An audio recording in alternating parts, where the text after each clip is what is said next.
100+ reporter. રાજ્યમાં કોરોનાનો કહેર યથાવત છે। લોકો વાયરસના સંક્રમણમાં આવી રહ્યા છે। મૃત્યુઆંક ન વધે અને ક્રિટિકલ દર્દીઓ જલ્દી સાજા થાય તે માટે સરકારે ટોસિલિઝુમેબ ઇન્જેક્શનનો પ્રયોગ કર્યો છે, જે મહદઅંશે દર્દીઓ પર સારા પરિણામ આપી રહ્યો છે।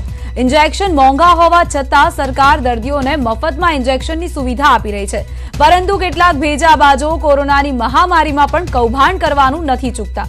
ઇન્જેક્શનની કાળાબજારી ચાલતી હોવાનો પર્દાફાશ થયો છે। ન્યૂઝ 18 ગુજરાતી પર આપ જોઈ રહ્યા છો કે કેવી રીતે ભેજાબાજો સમગ્ર કૌભાંડ આચરતા હતા। ફૂડ એન્ડ ડ્રગ્સ વિભાગે સમગ્ર કૌભાંડ પરથી પડદો ઉંચક્યો છે। સુરતમાં આવેલી સાર્થક ફાર્મા એજન્સીમાં ફૂડ વિભાગે નકલી ગ્રાહક મોકલી આખા કૌભાંડનો પર્દાફાશ કર્યો। ફાર્માસિસ્ટનું લાયસન્સ ધરાવતા ઉમા કેજરીવાલની પૂછપરછ કરવામાં આવી છે। ઉમા પાસેથી 3 ઇન્જેક્શન મળ્યા છે। સુરતના મહિલા ફાર્માસિસ્ટ દ્વારા દર્દીઓની ગરજ પ્રમાણે 50,000 થી લઈને 1 લાખ સુધીના ભાવ વસૂલવામાં આવતા હતા। આ રેકેટનું પગેરું અમદાવાદ સિવિલ કેમ્પસની ટીબી હોસ્પિટલના ફાર્માસિસ્ટ સુધી પહોંચ્યું છે। આ પ્રકરણમાં કોની સંડોવણી છે તે અંગેની તપાસ ચાલી રહી છે। Food and drugs commissioner doctor H. G જણાવ્યું કે સુરતમાં ટોસિલિઝુમેબ ઇન્જેક્શનના કાળા બજાર થતા હોવાની માહિતી મળતા એક દવાના વેપારીને નકલી ગ્રાહક બનાવીને સુરતની સાર્થક ફાર્મા નામની હોલસેલ એજન્સીમાં મોકલવામાં આવ્યો હતો। આ એજન્સી દ્વારા વેપારીને 40,000 રૂપિયાની કિંમતનું ઇન્જેક્શન 57,000 રૂપિયામાં આપવામાં આવ્યું હતું। એજન્સીના લાયસન્સ હોલ્ડર ઉમા કેજરીવાલની પૂછપરછ કરતા તેમની પાસેથી આ ઇન્જેક્શનની ખરીદીના બિલ પણ મળી આવ્યા ન હતા। તેમની પાસેથી ખરીદેલું 1 અને દુકાનમાં હાજર 2 એમ મળીને કુલ 3 ઇન્જેક્શન જપ્ત કર્યા હતા। વધુ સઘન પૂછપરછ દરમિયાન બિલ વિનાનું ઇન્જેક્શન એક ખાનગી કંપનીના મેડિકલ રિપ્રેઝેન્ટેટિવ પાસેથી ખરીદવામાં આવતું હોવાનું તેમણે જણાવ્યું હતું। અધિકારીઓએ એમઆરને શોધીને તેની પૂછપરછ કરતા તેને અમદાવાદ સિવિલ કેમ્પસની ટીબી હોસ્પિટલના એક ખાનગી ડોક્ટરનું પ્રિસ્ક્રિપ્શન લાવી આપતો હોવાનું અને તેના આધારે ઇન્જેક્શન ખરીદતો હોવાનું જણાવ્યું હતું। Food and drug control authority દ્વારા સુરતના wholesale pharmacist Uma Kejriwal, MR અને ટીબી હોસ્પિટલના ફાર્માસિસ્ટના નિવેદન લેવાયા છે। હવે તેમની સામે ફોજદારી ગુનો દાખલ કરવામાં આવશે। કોરોના દર્દીઓને ટોસિલિઝુમેબ ઇન્જેક્શન આપવાની મંજૂરી 5મી મેના રોજ અપાઈ હતી। આ સમયે ગુજરાતમાં કુલ 5,000 ઇન્જેક્શન આવ્યા હતા, જેમાંથી 2,900 સરકારી હોસ્પિટલ્સમાં અને 2,100 ખાનગી હોસ્પિટલમાં મોકલવામાં આવ્યા હતા। આ જથ્થો હવે ખૂટવાના આરે આવી ગયો છે, જેના પગલે રાજ્ય સરકાર દ્વારા વધુ 20,000 ઇન્જેક્શન ખરીદવાની પ્રક્રિયા શરૂ કરાઈ છે। બીજી તરફ 22મી જૂનથી મંજૂરી મળી છે તેવા રેમડેસિવિર ઇન્જેક્શન પણ 1,800ની માત્રામાં આવ્યા હતા।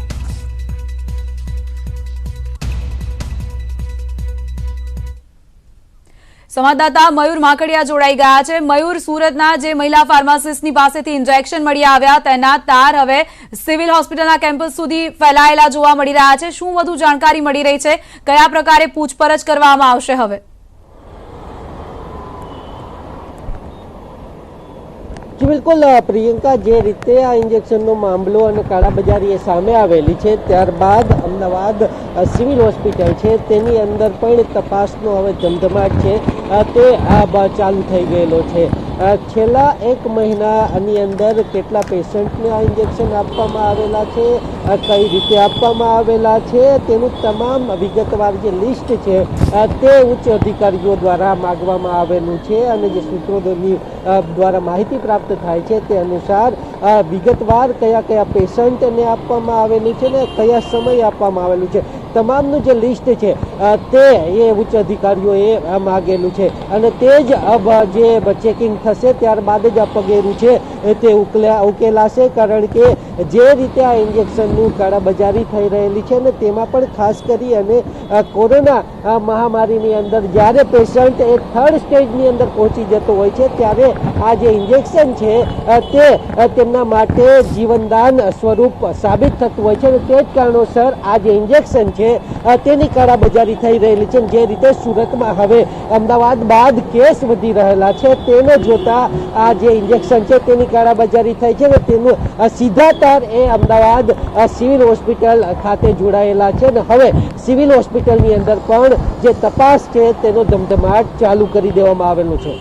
જી મયુર, આખરે કેવી રીતે ઇન્જેક્શનની કાળાબજારી કરવામાં આવતી હતી? કારણ કે ક્રિટિકલ દર્દીઓ માટેના આ ઇન્જેક્શન છે, કેટલીક હોસ્પિટલ્સમાં ફ્રીમાં આ ઇન્જેક્શનની સુવિધા આપવામાં આવે છે અને તેવા સમયે આ કાળાબજારી આચરવામાં આવી રહી છે। આખરે કેવી રીતે આ કાળાબજારી આચરાતી હતી?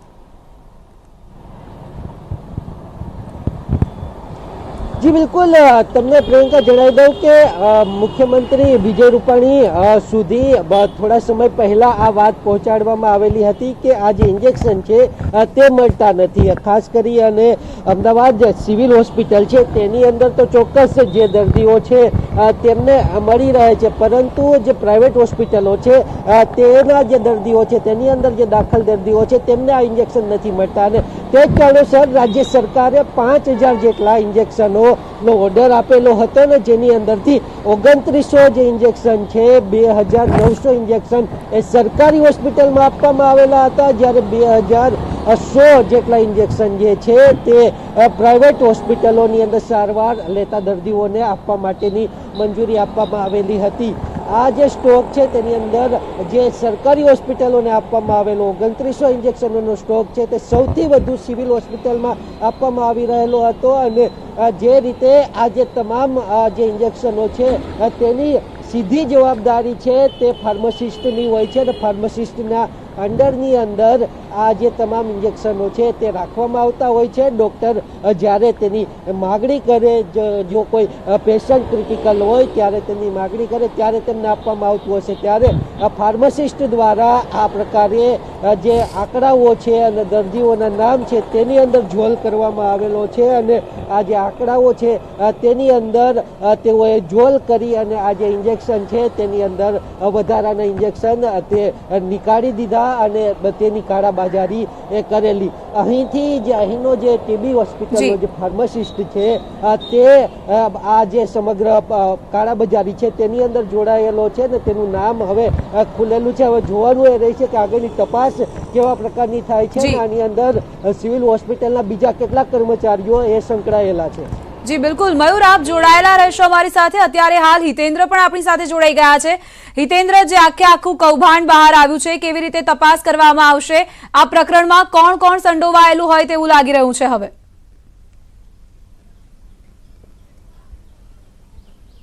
રાજ્યના ફૂડ એન્ડ ડ્રગ વિભાગને માહિતી મળી હતી કે સુરતની અંદર આ બંને જે આવશ્યક ઇન્જેક્શનો છે એની કાળાબજારી થઈ રહી છે. એના આધાર ઉપર જ સમગ્ર છટકું ગોઠવવામાં આવ્યું હતું. ઉમા કેજરીવાલ જે ફાર્માસિસ્ટ એની દુકાન ઉપર નકલી વેપારી મોકલવામાં આવ્યો અને તે તપાસ કરવામાં આવી. એ ઇન્જેક્શન એની પાસેથી ખરીદવામાં આવ્યું, જે ખૂબ ઊંચા ભાવે ખરીદવામાં આવ્યું, 50,000 કરતાં વધુ ભાવે.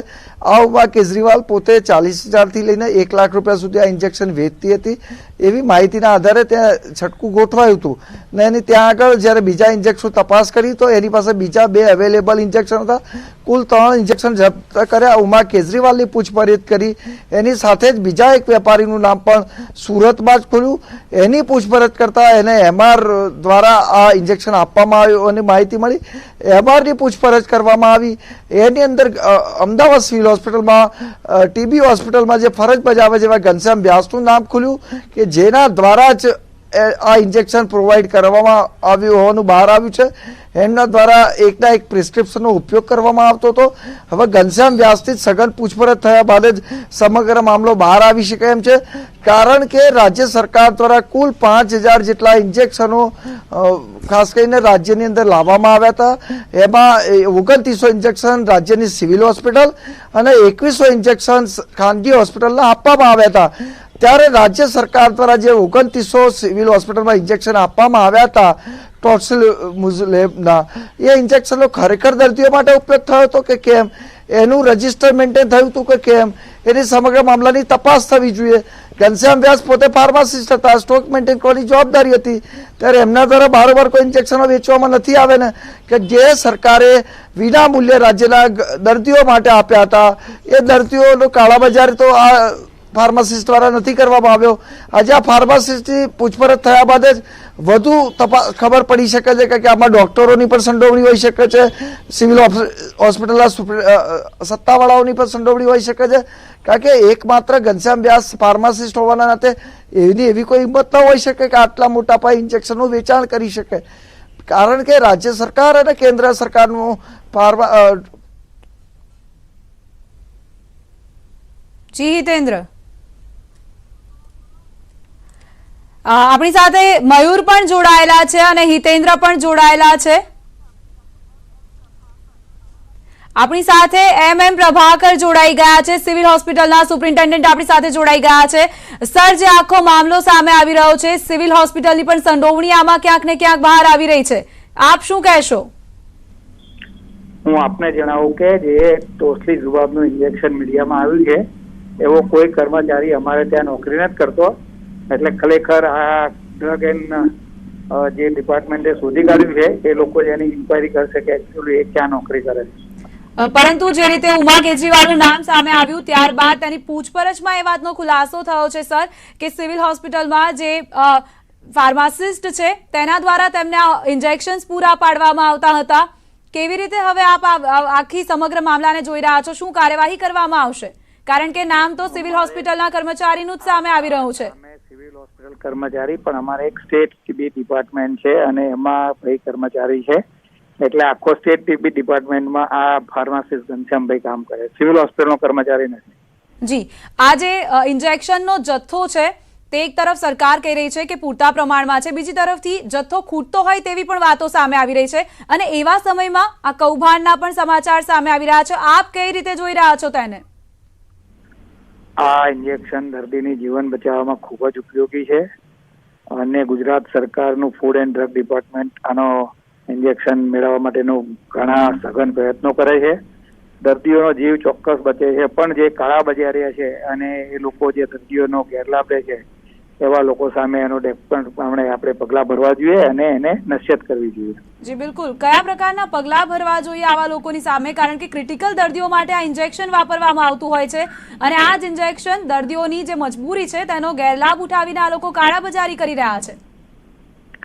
ફૂડ એન્ડ ડ્રગ ડિપાર્ટમેન્ટે આ રેકેટ પકડી પાડ્યું છે તો એ લોકો એની સામે યોગ્ય પગલાં ભરશે અને પોલીસ કેસ કરવું જોઈએ. આપને શું લાગી રહ્યું છે કે કેવી રીતે આચરવામાં આવતું હશે? જે ફાર્માસિસ્ટ છે તેમની પાસે આ ઇન્જેક્શન કેવી રીતે પહોંચ્યા હશે? એ ફાર્માસિસ્ટ છે એટલે માર્કેટમાં પણ એને ઘણા બધા કનેક્શનો ડ્રગ ડિપાર્ટમેન્ટ ડ્રગ સ્ટોર જોડે હશે, એમાંથી ટીબી હોસ્પિટલ કેમ્પસમાં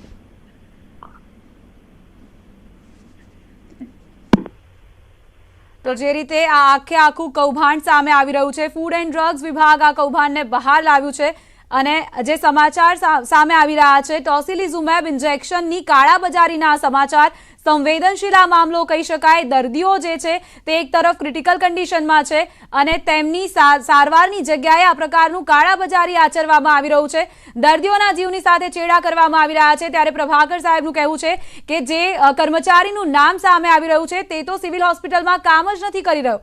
હવે આગળ આ જે આખું કૌભાંડ છે તેમાં કોણ કોણ સંડોવાયેલું છે, કઈ રીતે આ કૌભાંડને આચરવામાં આવતું હતું, ઇન્જેક્શન કેવી રીતે લોકો સુધી પહોંચાડવામાં આવતા હતા, જેમણે આ કાળાબજારી કરી છે તેમની પાસેથી આ ઇન્જેક્શન આવ્યા ક્યાંથી? કારણ કે બિલ પણ નથી તેમની પાસે, તો ઇન્જેક્શનનો જથ્થો તેમના સુધી પહોંચ્યો કેવી રીતે? સૌથી મોટા સવાલ અત્યારે હાલ ઉભા થઈ રહ્યા છે. કોરોનાના આ કૌભાંડીઓને શું સજા કરવામાં આવશે તેને લઈને પણ સવાલ ઉભા થઈ રહ્યા છે. એમઆર સાથે કોણ જોડાયેલું છે? એમઆરની પાસે આ ઇન્જેક્શન કેવી રીતે આવ્યા? કારણ કે સરકાર દ્વારા કેટલીક નિશ્ચિત માત્રામાં જથ્થો આપવામાં આવ્યો હતો અને આ જથ્થો બહાર માર્કેટમાં ઊંચી કિંમતે વેચવામાં આવી રહ્યો છે.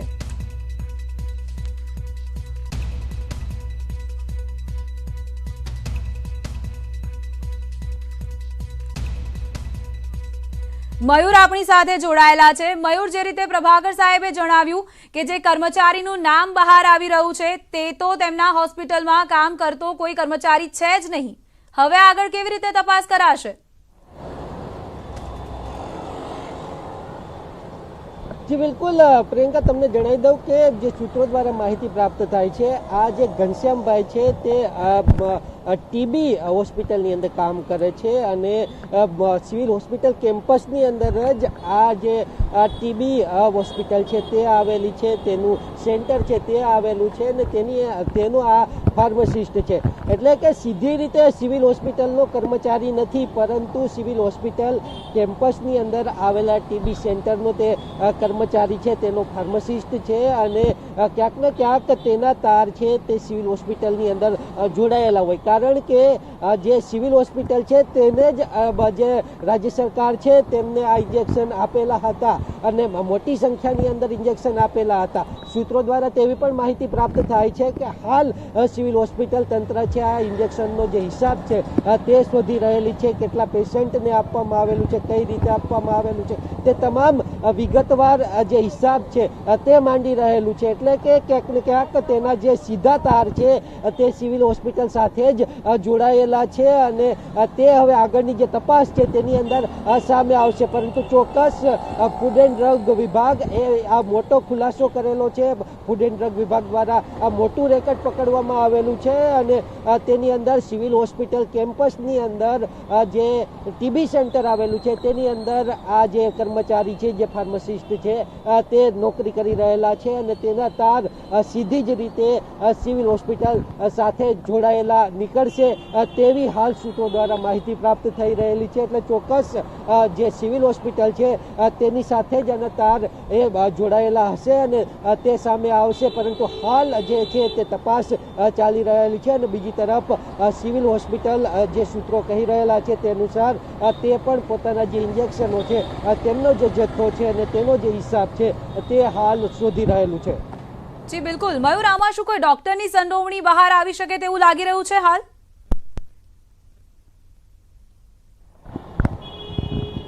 જી બિલકુલ, જે રીતે આ જે કૌભાંડ છે તે ચાલી રહેલું હતું, કાળાબજારી ચાલી રહેલી હતી, માત્ર હજુ તો 3 ઇન્જેક્શનો જ સામે આવેલા છે. જો મોટા પ્રમાણની અંદર આજે જો જથ્થો એ સામે આવશે અને મોટા પ્રમાણની અંદર આ પ્રકારના ઇન્જેક્શનો છે તે બારોબાર વહેંચવામાં આવેલા હશે તો ચોક્કસ આની અંદર જે ઉચ્ચ કક્ષાએ જે અધિકારીઓ છે, જે ડોક્ટરો છે તે પણ જોડાયેલા હોય તેવી શક્યતાઓ વર્તાય છે. પરંતુ હાલ જે તપાસ છે તે ચાલી રહેલી છે ને તેની અંદર કેટલા પ્રમાણમાં જે આ ઇન્જેક્શનો છે તેમનો જથ્થો એ ગાયબ કરવામાં આવેલો, કઈ રીતે ગાયબ કરવામાં આવેલો, કારણ કે જે મોડેસ ઓપરેન્ડી સિસ્ટમ છે તે ખૂબ મહત્વની હશે. કઈ મોડેસ ઓપરેન્ડી સિસ્ટમ દ્વારા આ જે કર્મચારીઓ છે તે સરકારી જથ્થાની અંદર પડેલા જે ઇન્જેક્શનો છે તેને ગાયબ કરી દે છે.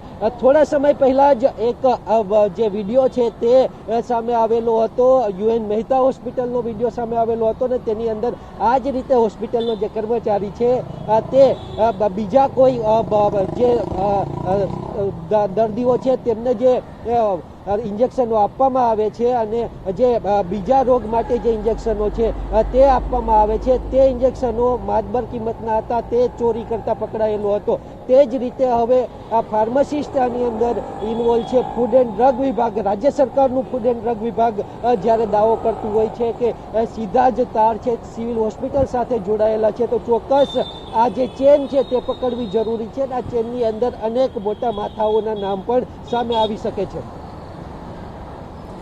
મયુર, આભાર આપનો અમારી સાથે જોડાવા માટે અને આ તમામ જાણકારી માટે. તો સૌથી મોટા સમાચાર સામે આવી રહ્યા છે. કોરોના કાળમાં આ સૌથી મોટું કૌભાંડ આચરવામાં આવ્યું. હિસ્ટ્રી શીટર વિકાસ દુબે ઝડપાઈ ગયો હોવાના સમાચાર મળી રહ્યા છે. સૌથી મોટા સમાચાર અત્યારે હાલ સામે આવી રહ્યો છે. વિકાસ દુબે કે જેને શોધવામાં આવી રહ્યો હતો છેલ્લા કેટલાક સમયથી, 8 પોલીસ કર્મીઓના મોતનો જે જવાબદાર ट्रांसपोर्टेशन का कोई साधन नहीं होगा, वो अगर बाई रोड भी आएगा तो इतनी जल्दी उज्जैन नहीं आ सकता. बहुत सारे सवाल है, या फिर वो यही था, तो ये है या नहीं ये जांच में क्लियर होगा. लेकिन ये जरूर तय है कि इस नाम का उसने खुद उद्घोष किया कि मैं विकास दुबे हूँ और उसके बाद सबसे पहले मंदिर के गार्ड ने, क्योंकि ये मामला इतना ज्यादा तूल पकड़ चुका है कि इस नाम से सभी वाकिफ हैं, तो पहले गार्ड ने पकड़ा और पुलिस को सूचना दी और भारी सुरक्षा के बीच पुलिस हथियारबंद जो लोग पुलिस वाले हैं वो आए इक्विप्ड होके और फिर उसे पकड़ के ले जाया गया. अभी उससे पूछताछ चल रही है. बिल्कुल, तस्वीरें हम लगातार दिखा भी रहे हैं. लेकिन प्रवीण जी, अब सवाल ये खड़ा होता है कि अगर ये लंबे समय से उज्जैन में था तो कहां से आया, कैसे आया, किस तरह से, कहां इसका ठिकाना था और महाकाल मंदिर परिसर में कैसे पहुंच गया, ये सबसे बड़ा सवाल. जी हाँ, बिल्कुल. और यदि ये वही विकास दुबे है तो बहुत सारे सवाल है. फिर इतने सवाल हैं, फिर इंटेलिजेंस के भी सवाल हैं. लेकिन मैं बार बार यदि लगा रहा हूं कि यदि ये वही है तो कि एमपी पुलिस के इंटेलिजेंस को पता नहीं लगा, किसी को पता नहीं लगा, और उसको जिसके लिए पूरा देश इस समय, देश की पुलिस जो है, अगर मैं कहूँ तो शायद गलत नहीं होगा कि सक्रिय है, परेशान है, और उसके बावजूद वो एमपी एंटर कर जाए और एमपी के एंटर करने के अलावा इतना बड़ा मंदिर जो है देश का महाकाल मंदिर के परिसर के अंदर पहुंच जाए, तो ये वाकई हैरत की बात होगी अगर ये वही विकास है तो। बिल्कुल, लेकिन प्रवीण जी, अगर ये वही विकास नहीं है तब फिर एक बड़ा सवाल यहां पर यह खड़ा होता है कि आखिर इस तरह से पुलिस को गुमराह करने वाला फिर ये शख्स कौन है? क्यों इस तरह से फिर पुलिस को गुमराह कर रहा है? क्यों विकास दुबे के नाम के नारे महाकाल मंदिर परिसर में लगाए जा रहे हैं? ये दोनों चीजें हो सकती हैं, एक साइकोलॉजिकल भी होता है। हम देखते हैं दीपेश, कई बार कुछ लोगों को ये एक तरह का मनोरोग है, अगर ये विकास वो नहीं है तो, कि लोग पुलिस को फर्जी सूचना देते हैं कि अमुक फ्लाइट में बम रखा हुआ है, अमुक रेलवे स्टेशन 1 घंटे के बाद उड़ा दूंगा। तो ये एक तरह का मनोरोग है, ये साइकोलॉजिकल तरीके से व्यक्ति जब परेशान होता है तो ऐसी हरकतें करता है। अगर ये वो विकास नहीं है तो हम ये कह सकते हैं, लेकिन दोनों ही मसले में कुछ भी कहना अभी जल्दबाजी होगी। ये जरूर है कि पुलिस बहुत सतर्क है, पुलिस हर एंगल से उसकी जांच कर रही है, उससे बात कर रही है, और जो हमारी खबर है वो ये है कि भाई यूपी पुलिस से भी संवाद शुरू किया जा रहा है। बिल्कुल, अब सवाल मेरा यही था प्रवीण जी कि आखिर ये पुष्टि कैसे होगी, कौन इसकी पुष्टि करेगा? क्या यूपी से एक टीम आएगी, उसके बाद इसकी जांच पड़ताल होगी और उसके बाद सब कुछ स्पष्ट हो पाएगा, या फिर मध्य प्रदेश पुलिस ही पूछताछ में ये स्पष्ट कर पाएगी कि हाँ ये विकास दुबे ही है? हालांकि जिस तरह की तकनीक है उन्हें आने की जरूरत नहीं है, बहुत सारे जरिए हैं, वो स्काइप के जरिए दिखा सकते हैं, वो व्हाट्सएप कॉल के जरिए दिखा सकते हैं, वो बात करा सकती है जो एमपी पुलिस है यूपी पुलिस से कि क्या ये वही व्यक्ति है। तो वो जितने भी जरिया होंगे उनकी पड़ताल करेंगे। पहले तो वो खुद इत्मीनान करेगी कि क्या ये वाकई वही विकास दुबे है जो जिसने पूरा हिला के रखा हुआ है इस समय देश को। यदि ये वही है तो फिर उसके बाद यूपी पुलिस को फिर ठीक मतलब जो विधिवत तरीका होता है कानूनी, उसके जरिए फिर उससे सुपुर्द किया जाएगा। अभी तो सिर्फ उससे पूछताछ चल रही है और बहुत अर्ली है ये कहना कि ये व्यक्ति है कौन। जी सर, साथ में रखें, हमारे साथ आनंद भी जुड़ चुके हैं, उनसे बातचीत करते हैं। आप भी चाहें तो उनसे सवाल ले सकते हैं। आनंद, सबसे पहले पूरा घटनाक्रम बताएं, हुआ क्या था, कैसे ही गिरफ्तारी हो पाई? बिल्कुल दीपेश, देखिए शुरुआती खबर हमारे पास यही आई थी कि विकास दुबे को गिरफ्तार कर लिया है पुलिस ने, क्योंकि महाकाल मंदिर का मामला था, महाकाल मंदिर में वो पहुंचा था। और अभी जो सूत्रों के हवाले से खबर यही आ रही है कि वो सबसे पहले महाकाल मंदिर में उसने दर्शन किए हैं, उसके बाद महाकाल मंदिर के अंदर एक पुलिस चौकी है, वहां जाके उसने अपने आप को यहाँ आइडेंटिफाई किया और खुद ने ही बताया कि मैं विकास दुबे हूँ और सरेंडर करने आया हूँ। इसके बाद तत्काल फोर्स को बुलाया गया, क्योंकि जिस जगह पे वो उसने सरेंडर किया उससे महज 100 मीटर की दूरी पे महाकाल थाना है, वहां से पुलिस फोर्स को बुलाया गया, तत्काल आला अधिकारियों को फोन लगाया गया और उसके बाद आला अधिकारियों ने आके उसकी गिरफ्तारी ली है। बताया अभी फिलहाल ये जा रहा है, लेकिन ऑफिशियली अभी फिलहाल कुछ भी इस मामले में कोई अधिकारी कुछ बोलने से फिलहाल अभी बच रहा है। लेकिन जिस तरह से सीसीटीवी सामने आया, जिस तरह से उसका महाकाल थाने में बैठा हुआ एक फोटो सामने आया है, उससे साफ दिखाई दे रहा है कि ये विकास दुबे ही है जिसकी गिरफ्तारी हो चुकी है। दूसरी बात यह है कि जब हमारा शक इस पे भी ज्यादा जा रहा है, क्योंकि जब यहाँ पर पुलिस एसपी जब उसको लेके महाकाल थाने से कहीं इंट्रोगेट के लिए कहीं लेके जा रहे थे, उस दौरान कुछ मीडिया कर्मी वहां पहुंचे थे, उन्हें भी वहां रोक दिया गया और यही बताया गया कि जो है यहाँ देश का मामला है और इस तरह के फुटेज और लेने से थोड़ा सा बचे, उसके कैमरे भी रख लिए थे। तो शुरुआती तौर पर यही देखा जा रहा है कि ये संभवतः जो है विकास दुबे ही है, लेकिन फिलहाल ये आधिकारिक इसमें पुष्टि होना बाकी है। जी बिल्कुल, लेकिन एक और चीज आप आनंद, महाकाल मंदिर परिसर में तो हर जगह सीसीटीवी भी लगे हुए हैं, क्या अभी तक वहां से भी कोई फुटेज निकलकर सामने आ पा रहा है जब इसने सरेंडर किया या फिर सरेंडर करने की बात इसने परिसर में करी थी? बिल्कुल, देखिए निकल के आ सकते हैं, लेकिन चूंकि उसमें थोड़ा सा टाइम लगेगा, महाकाल मंदिर का अपना खुद का एक प्रोटोकॉल है, वहाँ अधिकारियों से चर्चा के बाद ही वो निकल पाएगा। लेकिन जिस तरह से सीसीटीवी फुटेज हम दिखा रहे हैं जो बाहर के हैं, वो महज मंदिर के ठीक बाहर के ही फुटेज है। मंदिर से जब उसको थाने की ओर लेके आ रहे थे उस दौरान की वो फुटेज है, आप देख सकते हैं कि किस तरह से उसको वहां लेके आ रहे हैं। उसके चलने का जो स्टाइल है वो भी दिखा रहा है कि वो शायद दिव्यांग वही है जो विकास दुबे की बात कही जा रही थी। तो फिलहाल अभी बात यही है कि विकास दुबे ही मारा जा रहा है, यहाँ पर जो चर्चाएं चल रही है उसको भी, और जो हमारे सूत्र बता रहे हैं वो भी विकास दुबे का ही नाम ले रहे हैं। अच्छा आनंद, एक और चीज कि अभी उज्जैन में हलचल किस तरह की है, जहां जिस थाने में इसे रखा गया, क्या वहां पर आसपास सिक्योरिटी और बढ़ाई गई है और वहां पर जवानों की तैनाती की गई है और फोर्स मंगाई जो रखी गई, इस तरह की कोई हलचल? देखिए जैसे ही इस बात की खबर जो है आला अधिकारियों को लगी थी, उसे तत्काल महाकाल थाने से हटा दिया गया। मैं आपको फिर से बता दूं कि महाकाल थाने में कुछ मीडिया कर्मी पहुंचे थे, उन्हें भी वहां से हटाया गया है और ये तत्काल यहां से हटा के वो किसी गुमनाम जगह पर उसको ले जाया गया है। क्योंकि इस समय मैं खुद पुलिस लाइन में खड़ा हूं, जहाँ पे एसटीएफ और अन्य जो बड़ी शाखाएं उनका कार्यालय यहाँ पर है, लेकिन यहाँ पर कोई भी हलचल फिलहाल नहीं दिखाई दे रही है। चूंकि माना यही जा रहा है कि उसे किसी गुमनाम जगह पर ले जाया गया, वहां पर इंट्रोगेट होने के बाद ही संभवतः वो यूपी पुलिस को सौंपा जाएगा। जी आनंद, साथ में रहे हमारे साथ प्रवीण सर भी लगातार बने हुए हैं सर, क्या समझा जाए? जिस तरह की बॉडी लैंग्वेज का जिक्र आनंद लगातार कर रखे हैं, या फिर अभी और कोई आपका सवाल को कोई जिज्ञासा? आनंद, केवल ये एक बात मैं जरूर पूछना चाहूंगा कि जब वो खुद से पहुंचा तो लगेज था उसके साथ, क्या था, कहाँ रुका था, कुछ ऐसी कुछ सूचना मिली हो, ये कब यहाँ पहुंचा? आपने कहा कि उसने दर्शन किए हैं, ये जो वक्त है ये शुरुआत का, तो वो नैवेद्य आरती में था या भस्म आरती में शामिल हुआ? भस्म आरती की तो ऑनलाइन बुकिंग होती है। तो बहुत सारे सवाल हैं, ये कोई भी विकास हो, सवाल तो ये जरूर है कि ये व्यक्ति कब के दर्शन में शामिल था। आनंद, ये बात की सूचना यहाँ पर लगी थी कि महाकाल मंदिर में उसने अपने आप को सरेंडर किया, महाकाल मंदिर की पुलिस चौकी में। सवाल ये सब बिल्कुल सामने आ रहे हैं। और चूंकि मैं सर एक बात और बता दूं आपको कि अभी जो सामान्य दर्शन हो रहे हैं वो भी प्रोटोकॉल के अंतर्गत हो रहे हैं, यानी प्री बुकिंग में ही हो रहे हैं। आपको पहले प्री बुकिंग करानी होगी, उसके बाद ही आप दर्शन कर पाएंगे। तो क्या उसने पहले से प्री बुकिंग कराई थी? और अगर प्री बुकिंग कराई थी और खुद के आईडी पे कराई थी तो क्या पुलिस पहले से सतर्क नहीं थी? ये भी सब सवाल सामने आएंगे। लेकिन फिलहाल अभी महाकाल मंदिर का जो सीसीटीवी है वो निकाला जाएगा, आगे की जो प्रक्रिया है उस पर चलेगी, उसके बाद ही पता पड़ पाएगा कि आखिर उसने सरेंडर किस जगह किया था। क्या वो पहले दर्शन करने गया उसके बाद उसने सरेंडर किया, या वो डायरेक्ट महाकाल मंदिर में अंदर जाकर पुलिस चौकी पर पहले सरेंडर करके आ चुका था? जी। तो इस वक्त की बड़ी खबर, विकास दुबे ने सरेंडर किया है। हालांकि इसकी अभी तक आधिकारिक तौर पर पुष्टि नहीं की गई कि जिस शख्स की તો વિકાસ દુબે ઝડપાઈ ગયો હોવાના સમાચાર સામે આવી રહ્યા છે, પરંતુ ઓફિશિયલ કન્ફર્મેશન હજુ સુધી નથી આવ્યું કે જે ઝડપાયો છે એ વ્યક્તિ વિકાસ દુબે છે કે પછી અન્ય કોઈ વ્યક્તિ, પરંતુ જે ફૂટેજ સામે આવી રહ્યા છે અને આસપાસ જે રીતે સમાચાર મળી રહ્યા છે તે લોકોનું કહેવું છે કે આ વિકાસ દુબે છે, મધ્યપ્રદેશના ઉજ્જૈનમાંથી ઝડપાઈ ગયો છે। મહાકાલ મંદિરમાં તે આવ્યો હતો, ત્યારે હવે મહાકાલ મંદિરના સીસીટીવી ફૂટેજ પણ તપાસવામાં આવશે કે આખરે જે વ્યક્તિ ઝડપાઈ ગયો છે તે વિકાસ દુબે છે કે પછી અન્ય કોઈ છે, કારણ કે ઓફિશિયલ કન્ફર્મેશન હજુ સુધી આવવાનું બાકી છે કે આ એ જ વિકાસ દુબે છે કે જેણે કાનપુરમાં 8 પોલીસ જવાનોની હત્યા કરી નાખી હતી। સીઓ સહિત 8 પોલીસ જવાનોની હત્યાકાંડમાં સંકળાયેલો અને અનેક ગુનાઓ આચરી ચૂકેલો વિકાસ દુબે ઝડપાઈ ગયાના સમાચાર સામે આવી રહ્યા છે। આ સાથે જ બુલેટિનમાં અત્યારે બસ આટલું જ। આપ જોતા રહો ન્યૂઝ 18 ગુજરાતી। નમસ્કાર।